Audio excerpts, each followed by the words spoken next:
কারো কি কম আশা আছে? হ্যাঁ, আচ্ছা এবার বলেন তো আখিরাতের জন্য কে কয়দিন চিন্তা করছেন যে আমি অন্ধকার কবরে শুমু, আমি কি নিয়ে যাবো?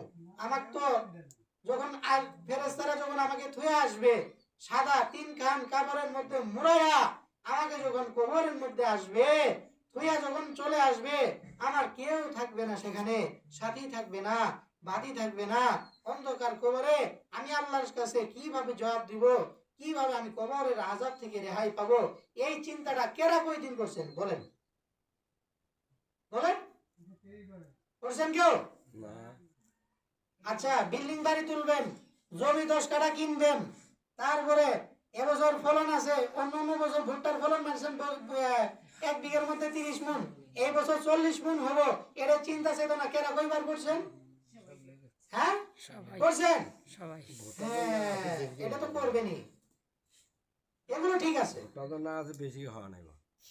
আসলে এগুলো খাবেন কি, এগুলো কিন্তু কি জন্য বললাম, উদাহরণস্বরূপ বললাম যে দুনিয়া, আল্লাহ বলছে আখিরাতের পাশাপাশি দুনিয়ার চিন্তা করো, আর আমরা দুনিয়ার পাশাপাশি আখিরাতের চিন্তা করি। তাহলে কি আল্লাহ রাসূলের হাদিস কি সোজা হলো না উল্টা হলো? হ্যাঁ উল্টা হলো না? তাহলে রহমত আমাদের মধ্যে কই আসবে, বরকত আমরা পাবো কই? আল্লাহ রাসূল যেভাবে চলতে বলেছেন সেইভাবে তো আমাদের চলাই হয় না।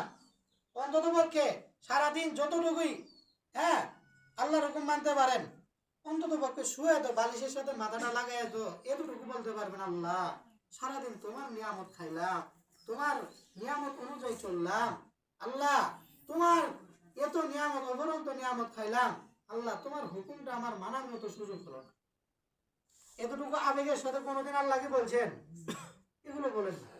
তো কি কেমন ইমানদার আপনি, কেমন মুমিন আপনি, কেমন মুসলমান আপনি?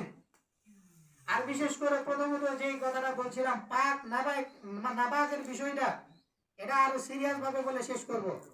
লজ্জাজনক বিষয় কেউ লজ্জা পাবেন না, মাসআলা মাসাইল আলেমদের কাছে শিখতে হলে লজ্জা করলে কাম হবে না, এটি শিখার জায়গা।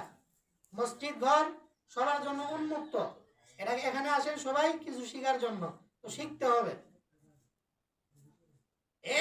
1 নাম্বার পাক নাপাক আমাদের সমাজে প্রচলিত। আমরা এখন বর্তমান যে যুব